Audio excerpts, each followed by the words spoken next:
कि भाजपा की जो सरकार में कितनी सारी महिला मंत्री हैं, क्या उनको नजर नहीं आता? उनकी बेटियां नहीं हैं? उस वक्त उत्तर प्रदेश के अपने आप को प्रधानमंत्री समझने वाले आदित्य योगी नाथ ने बोला था कि मुस्लिम महिलाओं का बलात्कार करो और अगर ये तुम्हें जिंदा नहीं मिलती है तो कब्र से निकाल के इनकी लाशों के साथ बलात्कार करो। ये जो धर्म की अफीम चटाकर हिंदू मुसलमान और तीर त्रिशूल तलवार कर रहे हैं, उसकी आड़ में ये मुल्क का डेवलपमेंट छुपाना चाहते जो इन्होंने नहीं करा। और जिस तरह वहाँ पर हैवानियत शासन प्रशासन ने करी थी और नेताओं को नहीं छोड़ा था, जो नेता जा रहे थे उनकी भी हड्डी पसलियाँ तोड़ी जा रही थी, लोगों को भगाया जा रहा था, पूरा वहाँ पर एक चंबल की घाटी की तरह वहाँ डकैतों को लगा दिया गया था। नमस्कार, मैं ज्योति आप सभी का नेशनल दस्तक पर स्वागत करती हूँ। हाथरस हत्याकांड, रेप का कांड या फिर आप कह सकते हैं इतना जलीलियत भरा कांड था कि उसे सुनकर आज भी हम सभी की रूह कांप जाती है। 2020 में हुई वो घटना जिसने सभी को शर्मसार कर दिया था कि किस प्रकार से एक युवती को रेप के बाद जला दिया गया, हम सभी जानते हैं। हम सभी को उम्मीदें थी कि शायद SC/ST कोर्ट फैसला सुनाएगी और उस लड़की को इंसाफ मिलेगा, लेकिन अफसोसन आज जो फैसला आया उसे सुनकर तो शायद आप भी चौंक जाएंगे। दरअसल मुख्य तौर पर 4 आरोपी को पुलिस प्रशासन ने पकड़ा और बताया कि ये लोग दोषी हैं। उसके बावजूद भी मात्र 3 लोगों को रिहा कर दिया गया और मात्र 1 लोगों को आजीवन कारावास की सजा सुना दी गई। लेकिन रुकिए और सोचिए जरा कि क्या यही है वो देश जहां पर बड़े बड़े नारे दिए जाते हैं ये कहते हुए बहुत हुई महंगाई की बार, बहुत हुई महिलाओं का अपमान, अब की बार फला फला सरकार। अफसोसन इस सरकार में महिलाओं का कितना सम्मान है वो इस बात से ही आप अंदाज़ा लगा सकते हैं कि जो फैसला सुनाया गया। आज हम कई सारे मुद्दों पर बातचीत करेंगे। इस वक्त मेरे साथ एमन रिजवी जी मौजूद हैं जो कि बड़ी ही बेबाकी से बोलती नज़र आती हैं, महिला भी हैं, ये दर्द बखूबी समझती भी हैं और बेबाकी से बोलती हैं। बिना देर करे आप ही चाहूँगी कि आप कुछ बोलें। हाँ, शुक्रिया ज्योति। मैं एक महिलाओं के ऊपर एक शेर पढ़ना चाहूँगी, उसी से अपनी बात की शुरुआत करूँगी। मेरे दिल में दर्द के पेड़ हैं, यहाँ कोई खौफ़े ख़िज़ा नहीं। मेरे दिल में दर्द के पेड़ हैं, यहाँ कोई खौफ़े ख़िज़ा नहीं। ये दरख्त कितने अजीब थे, सभी मौसमों में हरे रहे। यानी हिंदुस्तान की महिलाओं की यह आलम हो गया है कि उनके जो दर्द हैं वो 10 साल से हैं। ऐसा लग रहा है कि खुरंट आता बाद में और ये सरकार शासन प्रशासन द्वारा पहले फिर उसको खुरच दिया जाता है। और उसी कड़ी में हाथरस कांड एक जो कहेंगे आप बदतरीन अल्फाजों में लिखा जाएगा।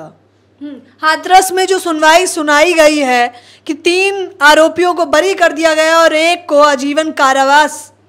देखिए, अगर आपको याद हो जो हाथरस कांड हुआ था और ये किस तरह ठाकुर द्वारा करा गया था, ठाकुर कम्युनिटी द्वारा करा गया था। और जब इस बच्ची को, जिसका नाम, लड़की का नाम मनीषा रखा गया था, मनीषा बाल्मीकि जो बाल्मीकि समाज से आती थी, हम लोग भी वहाँ गए थे। और जिस तरह वहाँ पर हैवानियत शासन प्रशासन ने करी थी और नेताओं को नहीं छोड़ा था, जो नेता जा रहे थे उनकी भी हड्डी पसलियाँ तोड़ी जा रही थी, लोगों को भगाया जा रहा था, पूरा वहाँ पर एक चंबल की घाटी की तरह वहाँ डकैतों को लगा दिया गया था ताकि उस फैमिली तक कोई न पहुंचे। और उस लड़की के साथ जो हैवानियत हुई थी, पहले उसका गैंग रेप हुआ था, उसके बाद जब उसने अपनी फैमिली को बताया तो उन्होंने, गांव वालों ने कहा कि तुमने कैसे बताया।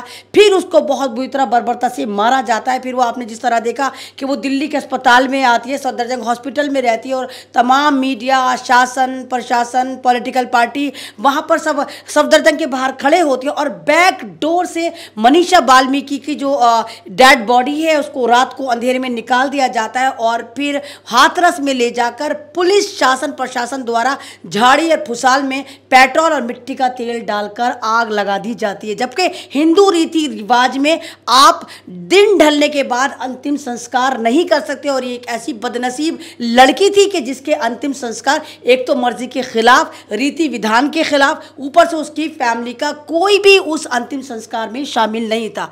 आपने जैसे कहा कि तमाम आरोपियों को आज बरी कर दिया गया, जाहिर सी बात है तो तो होना ही था।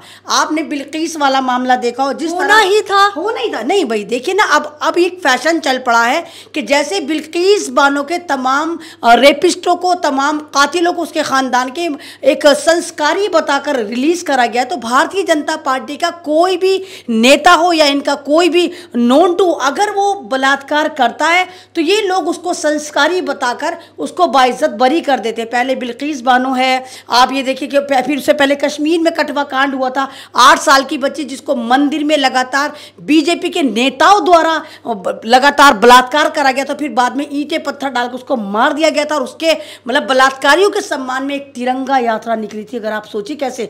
उसके बाद ये आपने देखा हाथरस कांड हुआ, यहाँ पर तमाम ठाकुरों को बचाने के लिए जिस तरह आप ये देखिए तमाम गांव के लोगों ने एक पूरी सरपंच सजाई थी और एक खेप पंचायत करी थी कि हम देखते हैं कि कौन इन लोगों पे हाथ डालते हैं, यानी बलात्कारियों पे कौन हाथ डालता है। तो वो प्रेशर था, और जिस तरह ये सत्ता में बैठे हुए हैं तो ये तो होना ही था। ये झूठे नारे हैं कि महिलाओं के सम्मान में तो भाजपा मैदान में, और भारत माता की जय, तो महिला है तो देवी है तो सरस्वती है तो काली है तो चंडी है तो दुर्गा है, तमाम की तमाम चीज़ें जो हैं इस सरकार में वो जीरो नज़र आती हैं। ये महिला का सम्मान करने को तैयार नहीं है। और अफसोस की बात यह है कि ज्योति आप ही देखिए कि भाजपा की जो सरकार में कितनी सारी महिला मंत्री हैं, क्या उनको नजर नहीं आता? उनकी बेटियां नहीं हैं क्या? वो महिला नहीं है क्या? वो महिला गरिमा नहीं रखती? वो तो एक ही नारा देती है कि महिलाओं का सम्मान चल रहा है, यहाँ पर देवियां बताया जा रहा है महिलाओं को। नहीं, तो कौन सा सम्मान चल रहा है? अगर आप महिलाओं का गैंग रेप करने वाले, कत्ल करने वाले, उनका नरसंहार करने वालों को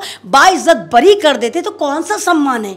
ये कौन सा सम्मान? बार बार मुकर जाते हैं ये कह के ये फैसला तो न्यायालय का है और हमें झुकना पड़ेगा। नहीं, वो तो फिर वही वाली बात है ना कि न्याय पूरा सिस्टम इन्होंने खरीद रखा है। जहाँ जहाँ कोई केस होता है पहले वहाँ पर न्याय को खरीदा जाता है, कुछ देनदारी करी जाती है, उनको मंत्रालय गिफ्ट करे जाते हैं, और उसके बाद जबरन एक ऐसा कानून बना दिया जाता है कि इनके जितने भी पिट्ठू, इनके जो बलात्कारी पार्टी के रहनुमा हैं उनको रिलीज कर दिया जाता है। लेकिन पूरे भारत को गौर व फिक्र करने की ज़रूरत है कि इस वक्त आप देखिए कि भारत में महिलाओं के साथ कितना यौन उत्पीड़न हो रहा है, फिर उनको बाइज्जत बरी करा जाता है। तो आपको सोचना होगा कि आप किस समाज में हैं। आप मनुवाद से लड़ रहे हैं या आप किससे लड़ रहे हैं? आप ब्राह्मणवाद से लड़ रहे हैं या आप किससे लड़ रहे हैं? मात्र 3% लोगों ने पूरे भारत का एक तरह से कहीं सत्यानाश कर रखा है। पूरा लगातार संविधान बदल रहे हैं, लगातार उन्हें बचाने का प्रयास कोई क्यों करेगा? आपने कहा ब्राह्मणवादी लोग शामिल हैं, उन्हें बचाया जा रहा है, तो वो कौन ब्राह्मण लोग हैं? नहीं देखिए ना, वो वाल्मीकि समाज से थी, यानी दलित समाज से थी। तो आप खुद देखिए कि बहुजन समाज में सबसे जो बिल्कुल सक्षम नहीं होते वो वाल्मीकि समाज होता है, बहुत ही गरीब होते हैं। और आपने हाथरस में जाके भी देखा होगा, शायद आप लोग भी गए, आपने भी देखा होगा उस गांव की हालत कैसी थी, कितने गरीब थे, और किस तरह पुलिस शासन प्रशासन उस वक्त जब उनकी बेटी अंतिम सांसें गिन रही थी उस वक्त भी वहां पर उसके भाइयों को मारा जा रहा था, तो उसकी माँ को मारा जा रहा था, तो उसके बाप को मारा जा रहा था, यही पुलिस द्वारा इन ठाकुरों द्वारा मारा जा रहा था।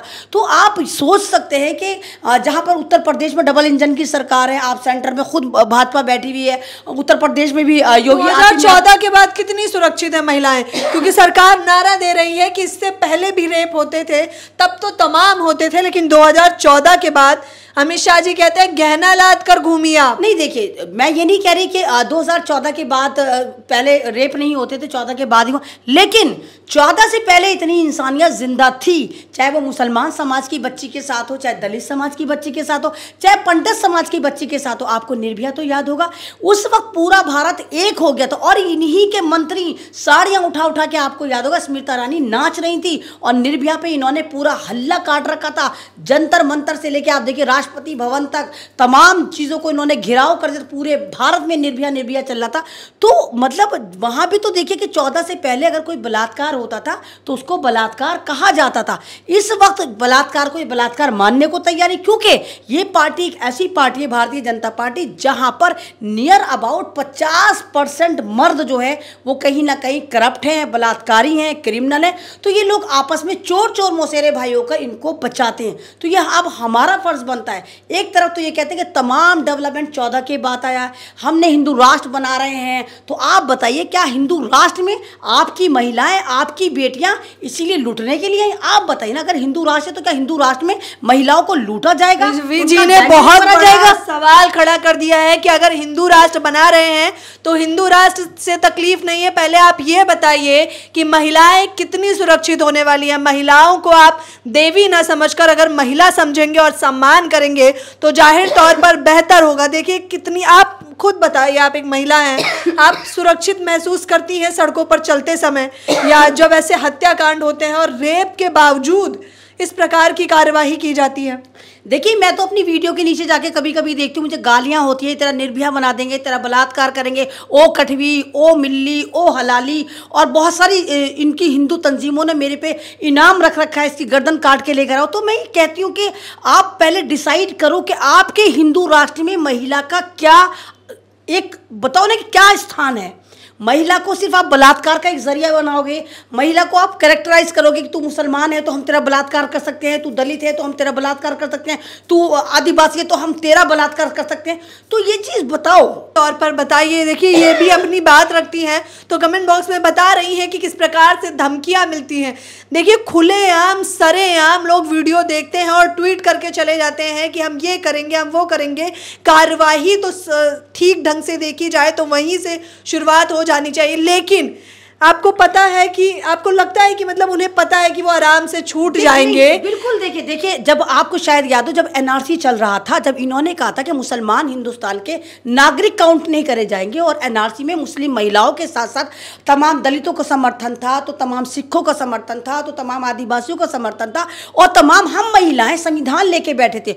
उस वक्त उत्तर प्रदेश के अपने आप को प्रधानमंत्री समझने वाले आदित्य योगी नाथ ने बोला था कि मुस्लिम महिला का बलात्कार करो, और अगर ये तुम्हें जिंदा नहीं मिलती है तो कब्र से निकाल के इनकी लाशों के साथ बलात्कार करो। आप देखो, एक स्टेट का जो चीफ मिनिस्टर है वो इतनी नफरत भरी बात कह रहा है। भाई आप एक स्टेट के चीफ मिनिस्टर हैं, आप इतनी गलत बात करें तो आप बताइए क्या अराजकता नहीं फैलेगी? आप एक बात बताइए, आप एक समाज को टारगेट कर रहे हैं, अगर आपको खून मुंह लग जाता है, अगर मुझे, मैं सपोज दैट मुझे मान ली मैं मुजरिम हूँ और मुझसे कहा जाए कि मैं मुस्लिम समाज का बलात्कार करूँ, तो मुझे आदत हो गई, अब मुझे उस चीज़ की आदत हो गई, मैं जानवर बन गई, मैं भेड़िया बन गई, मैं दरिंदा बन गई, क्योंकि मुझे तो छूट दे दी सरकार ने कि मैं, मतलब जो ऊंचे पद पे हैं वही भड़का रहे हैं। तो अब मुझे, जब इन मुजरिमों को आदत पड़ जाती है, जिनको खुली छूट मिल गई, तो अब इनको रिक्वायरमेंट, इनकी हवस हो गई, इनको बंदी चाहिए, इनको हवस का निशाना बनाना है।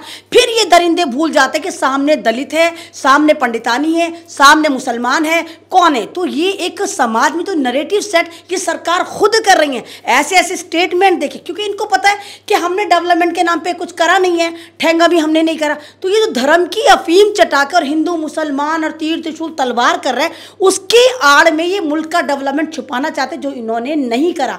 लेकिन 14 के बाद जिस तरह बैक टू बैक आप देखिए गैंग रेप हो रहे, आपको याद होगा भी 9 साल की बच्ची, अगर आपको याद हो, कूड़ा पीने वाली दिल्ली कैंट में, जिसका पुजारी ने, कैन यू इमेजिन, एक पुजारी जो चिताओं को मुख अग्नि देता है, उसने कूड़े बीनने वाली बच्ची जो अपनी माँ के लिए पानी लेने गई थी, शमशान घाट के अंदर उस बच्ची का सामूहिक बलात्कार करा जाता है, और बच्ची कभी बता ना दे, उसको जिंदा को ही वो पुजारी अपने दोस्तों के साथ मिलकर जला देता है। जब उसकी माँ आती है तो बच्ची चीख रही होती है, और वो जबरदस्ती जो छीना तानी में निकलती है, 2 टांग बच पाती हैं। आपको तो याद होगा पिछले साल का मामला है।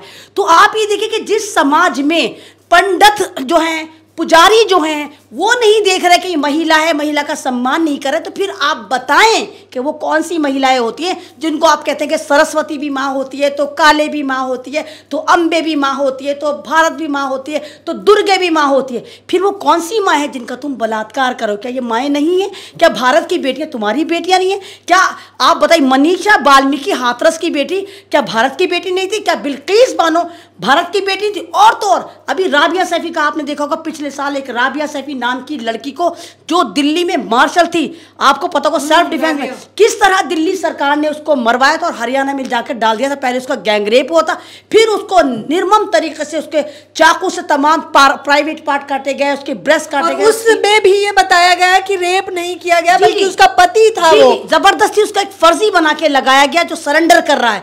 तो ये मोबाइल उसका बाद में पूरा का पूरा मोबाइल जो शो करा गया, पहले तो कहते हैं मोबाइल हमारे पास नहीं है, कीचड़ मिल गया, फिर पूरा फॉर्मेट मार के दिया।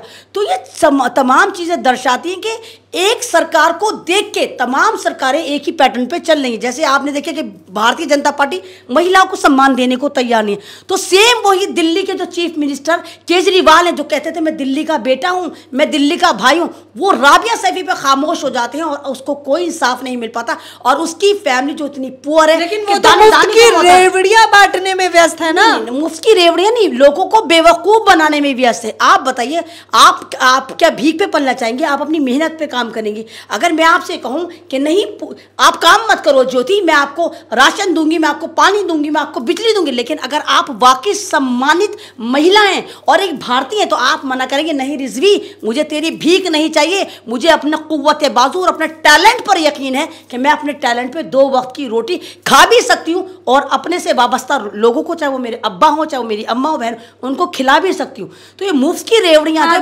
केस से यही उम्मीद थी आपको जो सुनवाई आई है? मुझे तो यही उम्मीद थी। मुझे तो अब बैक टू बैक जितने भी गैंगरेप अभी हो चुके और जितने होंगे सब में यही रिजल्ट आएगा, क्योंकि अभी होंगे। एक बात बताइए, जब आप किसी को सजा नहीं देंगे तो लोगों के भी तो हौसले बुलंद होंगे कि वो चाहे हाथरस कांड हो, चाहे वो कटवा कांड हो आसिफा वाला, चाहे बिल्किस बानो वाला कांड हो, चाहे राबिया सैफी वाला कांड हो, इतने बड़े बड़े इंटरनेशनल लाइमलाइट वाले मुद्दों में अगर इंसाफ नहीं मिलता तो लोगों के हौसले बुलंद होंगे। लोग कहेंगे, खासकर भाजपा ही कहेंगे कि भाई बलात्कार करो, मारो, कुछ भी करो, आखिर में ये सरकार हमें संस्कारी बताकर रिलीज कर ही देती है। आखिर में ये सरकार आपको हिंदू मुस्लिम करवाएगी, आस्था में भटकाएगी।